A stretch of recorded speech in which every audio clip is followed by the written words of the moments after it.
Jay Rizzo, why are men attracted to strippers? Is that your question, or do you want to talk about strippers? Oh, hey, Rich. How you What's up, doing, man? man? Good. Hey, great to hear you.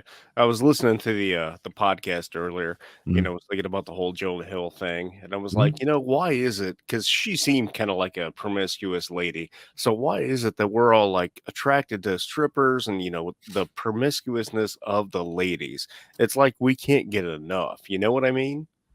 Well, look, like promiscuity is very common today in our modern world. Men indulge, women indulge. So it's just a reality of the world that we live in, right? Like the chances of you finding a pure virgin if you're over like 25 or 30 is like next to impossible. Okay. So women have experience, Agreed. Yeah. guys have experience. Women are beauty objects. They're also beauty slash aka sex objects, if you deal with Dr. Warren Farrell's writing, right? um so strippers are sex objects. They're stripping, they're taking off their clothes, they're doing provocative dances to songs.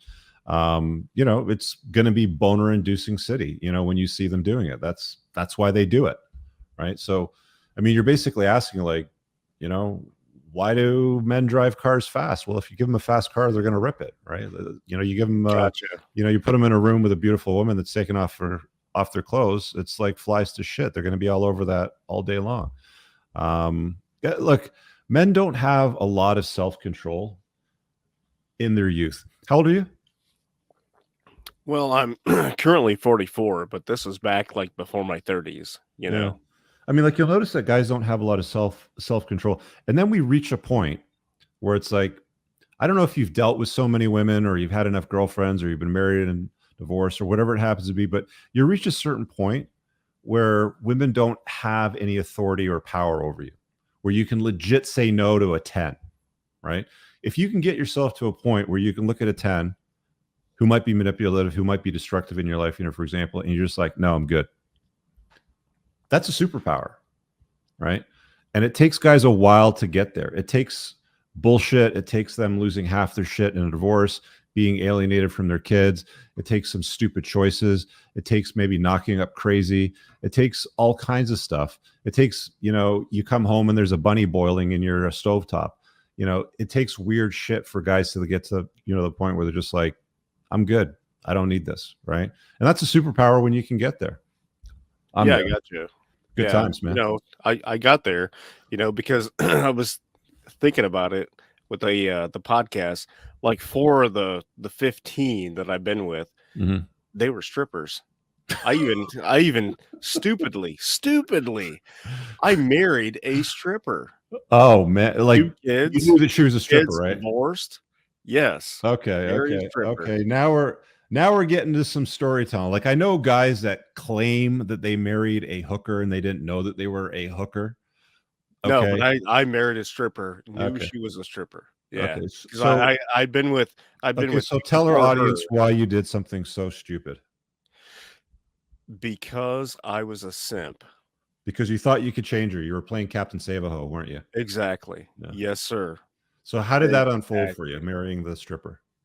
It unfolded, things were going okay, Yeah. and then we had one kid, Oh, you and had a then kid she with a cheated. stripper, and then she cheated. Yes. One kid, she cheated. Another kid, she cheated. She divorced me because like I said, I was a simp. Did you ever So see that she Seinfeld episode where he's like, how, like, you put your hands up higher in your head, and like, this is bad, and like, this is really bad, and this is like the worst sort of thing. Like, the higher up your exactly. head you go, Yeah. it's like, dude, you're telling me a story. You put two babies in a stripper that cheated on you multiple times. All right. Yeah, that's So where are you today now? back in 2000, I came into the manosphere, into the red pill, and I Yeah. was like, "Oh my god, I was such a effing loser." Yeah. Loser. Okay. I completely saw, the faults of my ways. And it was Hmm. like, hey, it was all me. It was all me. It's my fault. Yeah. I should not have done that from day one. I should not have done that. But I was so young. Like this is back when I was 23. I'm 44 now. Yeah. And my God, people like yourself, like yourself, Rich, and people like Rolo, they have opened my eyes to what is really going on. And I thank you But I mean, guys. like, Thank you guys for let's that. be honest. Like, somebody must have said something to you, one of your friends, your family. Jay Rizzo, she's a stripper. Like, are you sure about this one? Like, let's have a Yeah. conversation about Yeah, this. my brother did, but I And didn't he, want to hear it. I didn't want to yeah, hear it because I was so infatuated and so like, oh, in love. Oh, yeah, so in love. I was a dork, a yeah, geek. yeah, yeah. Like Well, Tate would say, I was just a fucking geek, man. hindsight is always 2020, isn't it? Yes, it is. Yeah. Yeah. So, guys, I guess this is more of a share and a listen. How old were you when you got married to this stripper? 23. Oh, young too. Wow. How old was she? 19. She was 19. Okay. Well, let that be a lesson, fellas. Don't date, don't marry strippers. Exactly. All right, man. You take Lesson care. learned. Thanks. I really hope you guys enjoyed that clip. If you want to watch the full length podcast, you can find that over here, that clip's from. If you're newer to the channel, make sure you hit subscribe over here and pin down below in the top comment. You'll find a bunch of useful links to my website, my supplement line, books, and a bunch of other stuff.